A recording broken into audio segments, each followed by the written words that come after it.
already got the front end torn apart off the camera. But that's it, 2011 Mega Cab wrecked in the front. So my main concern was the frame rails here and here. And as you can see, they're not bent even the slightest.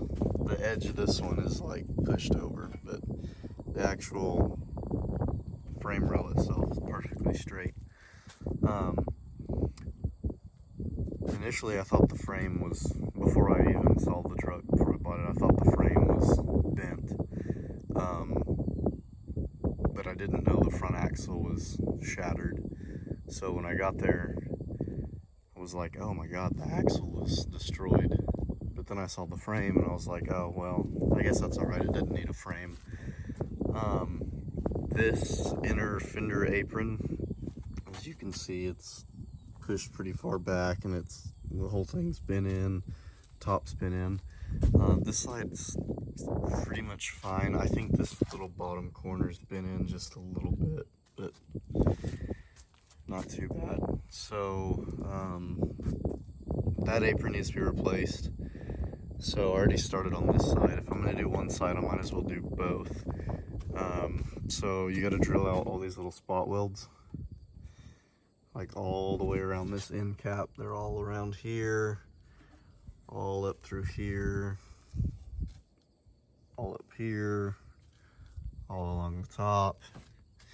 And this whole end cap comes off. I think they call this the tub. The tub comes off, and then this whole inner structure comes off. It has spot welds. See, there's two in there, and then there's more farther inside of here once you get this end cap off.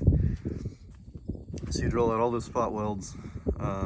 You obviously undo all everything that bolts to the inner structure, and then it's just panel bonded with this glue stuff right here. So even once you get the spot welds out, it's still a little difficult to get off, but it does come off.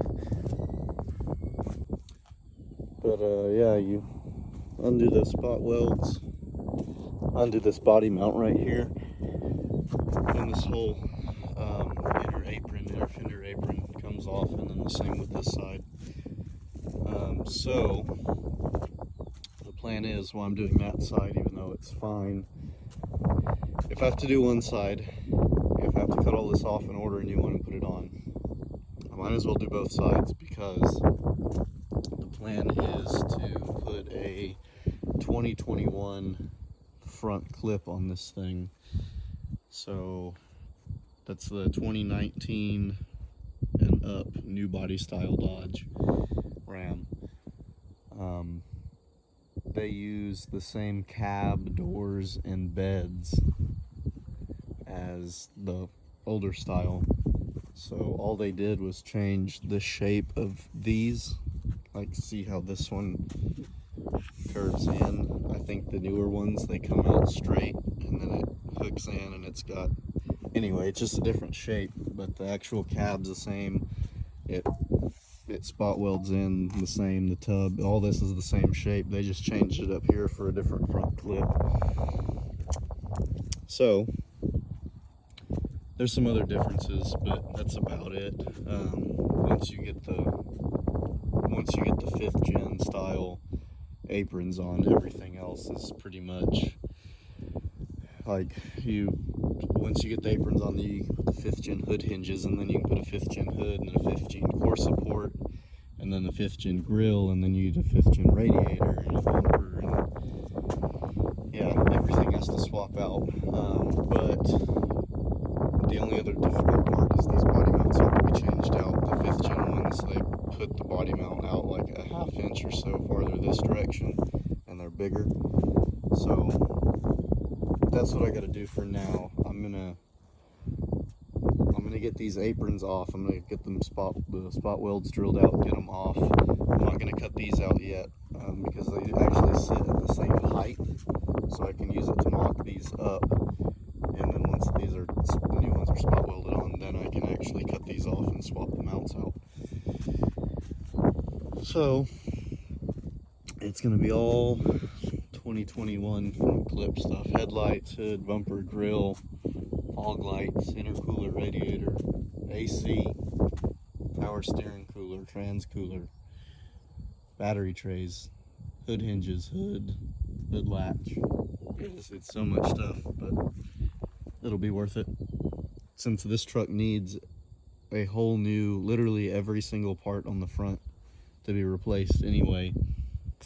It's one of those things, it's like, well, you know, why not? Might as well while it's this far. Especially since that has to be cut out and replaced. You know, the only thing good left is that apron on that side. So it's like, might as well just do the whole front clip swap. But other than that, needs a tow mirror trim piece and a windshield. And then the body's not in terrible shape. The paint is in bad shape. It's got a bunch of little scratches everywhere. There's a couple dents up there on top of the roof, or on top of the door right there. But that can all be fixed. And then here's the driver's side of it. Here's the tailgate. There's nothing, no real major damage anywhere around it. It really took, just wrecked in the front, but every other angle of it's pretty much fine, other than little tiny dents and scratches here and there. The paint on this side is, I don't know what's going on with the paint. It's like peeling off. It's like, it almost looks like it was in a fire, but I know it wasn't. And it's really smooth. But it almost looks like the paint got burned off. It's weird, but whatever. The interior is decent. It stinks really bad, but it's fairly clean. I just gave it a vacuum, but it needs a good scrubbing, carpet shampoo, and detailing. I think it's one trim level down from being a Laramie, because it has the two-tone door panels and cloth seats, but it would need, I believe it's got chrome handles inside and outside. So I think to be a Laramie, it needs wood grain right here, and this would be leather. But yeah, it's already got the tan, and then it's the two-tone door panels with chrome door handles. So I'm pretty sure it's one step down from a Laramie. But there's the back. Here's the front. Driver's seat's got a tear in it. I have the center console lid. It's broken, but I do have it, so I'll have to figure something out there. Driver door panel. Mileage, it's got 220,000 on it. Not too bad. Got the small radio. Hopefully it works. I haven't tested it out. But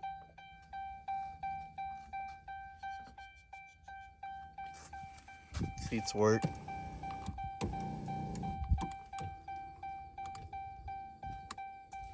So yeah, there's the Mega Cab project.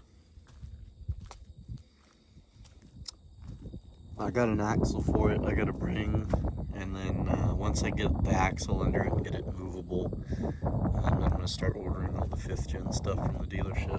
So stay tuned. So here's the front axle. Everything on it is pretty much destroyed. It pulled the whole axle tube out of the differential. As you can see, the ring gears coming through the cover. Snapped the control arms off, both sides, lower control arms.